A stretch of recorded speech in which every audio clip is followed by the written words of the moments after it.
आज हम लोग पढ़ने जा रहे हैं रियल गैस के बारे में।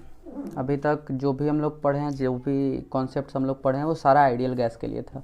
जैसे कि ideal gas laws, ideal gas equation, जो भी लॉज था सारा हम लोग गैस को आइडियल मान के पढ़ रहे थे कि मतलब गैस आइडियल है।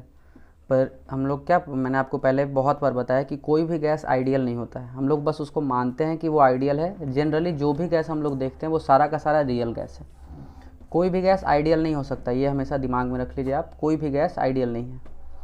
तो देखते हैं रियल गैस क्या होता है। रियल गैस में मैंने आइडियल गैस में क्या क्या था, हमारा अप्रोक्सीमेशन क्या लिए थे मैंने, कि आइडियल गैस में जो मोलिक्यूल्स का साइज है, एटम्स का साइज है गैस में, उसको ज़ीरो मान लेते हैं।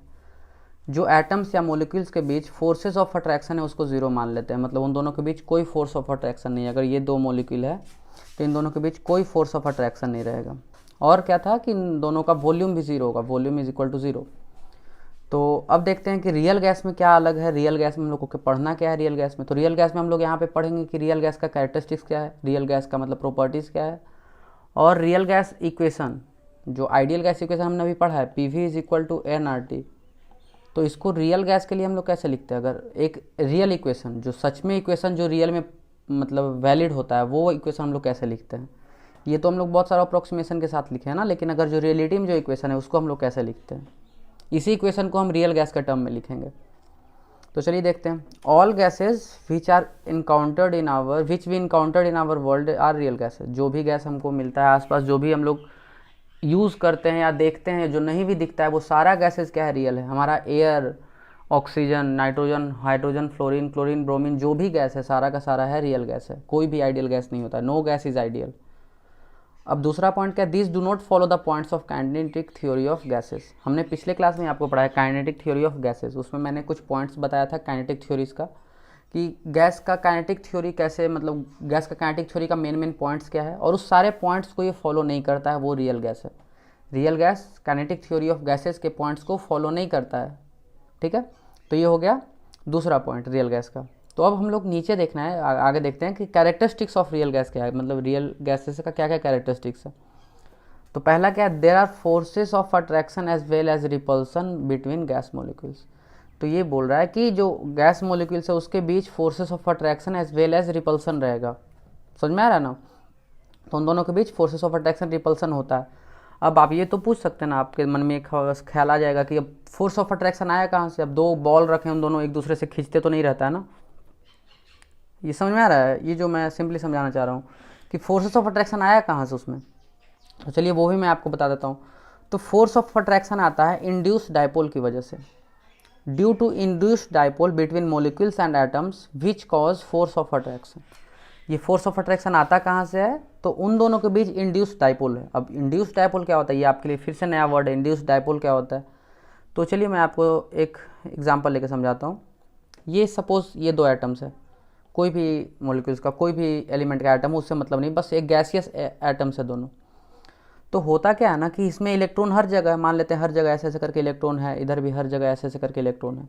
तो आपको पता है ना कि सेम चार्जेस रिपेल करता है, same charges repel each other.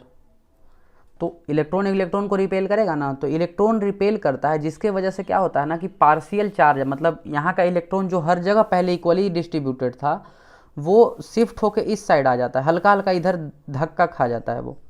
जैसे क्या होता है ना, जैसे यहाँ पे ऐसे है, तो यहाँ पे सपोज ऐसे ऐसे करके बहुत सारा इलेक्ट्रॉन था, जब बिल्कुल अकेले वो था, किसी से उसको कोई मतलब नहीं, तब ऐसे ऐसे करके हर जगह इक्वली इलेक्ट्रॉन डिस्ट्रीब्यूटेड था। ऐसा मैं एग्जांपल लेके दिखा रहा हूँ। ऐसे करके हर जगह इक्वली डिस्ट्रीब्यूटेड इलेक्ट्रॉन था। लेकिन जैसे ही वो एक दूसरे के, मतलब क्या बोल सकते हैं, एक दूसरे को देखा या कांटेक्ट में आया, तो क्या होता है ना कि इलेक्ट्रॉन एक साइड सारा शिफ्ट हो जाता है। ऐसे ऐसे करके एक साइड शिफ्ट हो गया, ऐसे ऐसे करके इधर थोड़ा खाली हो जाता है, और इसका भी ऐसे ऐसे करके इधर शिफ्ट हो जाता है। ठीक है, और एक साइड खाली हो जाता है। तो इस वजह से इलेक्ट्रॉन जो होता है पोलराइज हो जाता है, इसी को पोलराइजेशन कहते हैं। तो इंड्यूस डाइपोल, डाइपोल क्या होता है, यही जो चार्ज इंड्यूस हुआ इन दोनों को एक साइड जाने की वजह से इधर पॉजिटिव चार्ज, इधर निगेटिव चार्ज इंड्यूस हो जाता है, इधर भी पॉजिटिव और इधर निगेटिव चार्ज इंड्यूस हो जाता है। तो ये जो चार्ज जनरेट हो गया है, थोड़ा सा चार्ज, बहुत ज़्यादा नहीं होता है, बहुत थोड़ा सा चार्ज होता है। तो वही चार्ज के इंड्यूस के होने की वजह से ही ये फोर्स क्रिएट होता है। समझ में ना। अगर कोई भी चार्ज है, क्या आपको इलेक्ट्रोस्टैट में पढ़ा है ना कि अगर पॉजिटिव निगेटिव है तो ये दोनों एक दूसरे को अट्रैक्ट करेगा।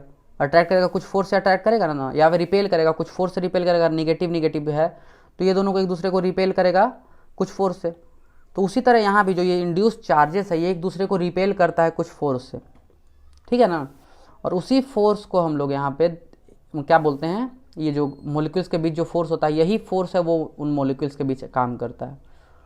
इसको कहते क्या है, तो इसको कहते हैं वैन डर वाल फोर्सेस, वैन डर वाल फोर्सेस,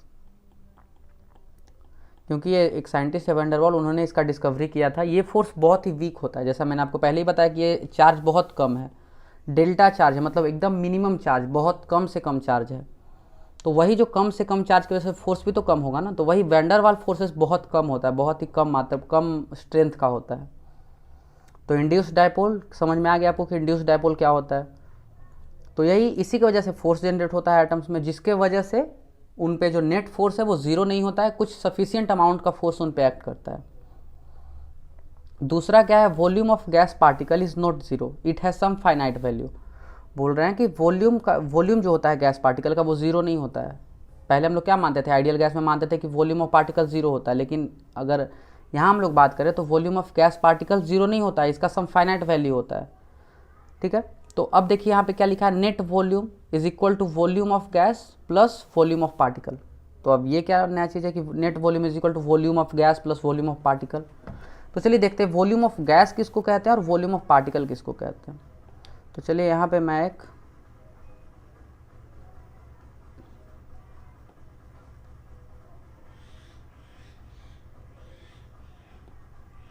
ठीक है, मैं ऐसे करके एक बना दे रहा हूँ, ठीक है। और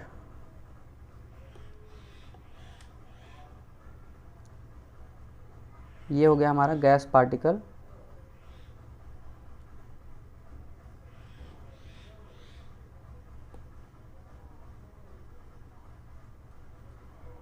ठीक है।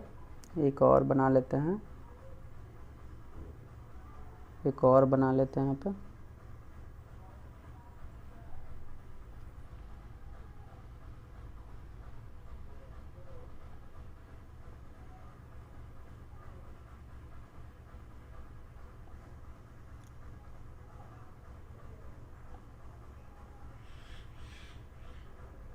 ठीक है। तो चलिए इस तरीके से मान लेते हैं कि ये कंटेनर है, ये क्या है, कंटेनर है, ये हो गया कंटेनर, और ये हो गया उसमें गैस मॉलिक्यूल्स, मॉलिक्यूल्स जो भी आप इसको बोलना है, एटम्स मॉलिक्यूल्स जो बोलना चाहें, ये हो गया मॉलिक्यूल्स।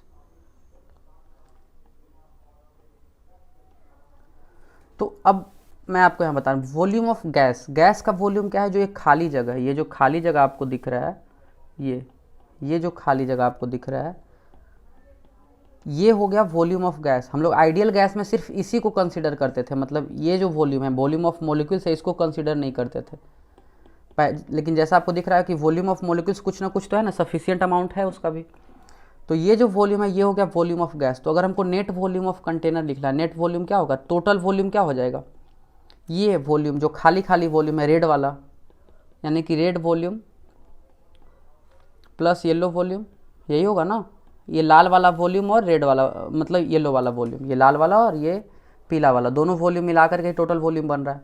तो रेड वॉल्यूम क्या है, वॉल्यूम ऑफ गैस है, ये है वॉल्यूम ऑफ गैस। और येलो वॉल्यूम क्या है, वॉल्यूम ऑफ पार्टिकल। समझ में आ रहा है ना क्या बोल रहे हैं। तो ये टोटल वॉल्यूम जो होता था, हम लोग आइडियल गैस में सिर्फ इसको कंसीडर करते थे, वॉल्यूम ऑफ गैस को, सिर्फ ये रेड वाला को कंसीडर करते थे, येलो वाला को हटा देते थे, जीरो मान लेते थे। लेकिन जनरल अगर रियलिटी में देखा जाए, रियल गैस में देखा जाए तो ऐसा होता नहीं है कि वो ज़ीरो वॉल्यूम का हो। तो वही यहाँ पे जो करेक्शन आएगा इसी की वजह से आएगा, ये जो वॉल्यूम है इस गैस का, यही जो करेक्शन फैक्टर आएगा यहाँ पे। तो ये हो गया रियल गैसेस। रियल गैसेस में हमने दो टॉपिक्स पढ़ा, मतलब दो चीज़ पढ़ा है यहाँ पे। एक फोर्स कैसे जनरेट होता है, फोर्स कैसे जनरेट होता है और क्यों जनरेट होता है, और दूसरा क्या था, वॉल्यूम कैसे डिफ़र करता है रियल गैस और आइडियल गैस में, ठीक है। तो यहाँ पे हमने रियल गैस को पूरी तरह से समझा है कि रियल गैस क्या होता है। अब अगले लेक्चर में हम लोग पढ़ रहे हैं कि कैलकुलेट कैसे करते हैं, जो हम लोग PV=nRT फॉर्मूला पढ़ते आए हैं, इसको हम लोग कैलकुलेट कैसे करेंगे रियल गैस के लिए, रियल गैस के टर्म में उसको कैसे लिखेंगे। ये तो एक अप्रॉक्सीमेशन के साथ लिखा गया था, लेकिन अगर उसको अप्रॉक्सीमेशन को हटा करके पक्की वो फॉर्मूला लिखें जो रियलिटी में होता है, तो कैसे लिखेंगे। तो वही है, ऑल गैसेस को यहाँ पे अब देखना पड़ेगा कि आइडियल रियल गैस में कैसे कैसे उसको लिखते हैं, और अगले लेक्चर में आपको मैं उसको वैन डर वाल इक्वेशन को मैं अच्छे से समझाऊंगा।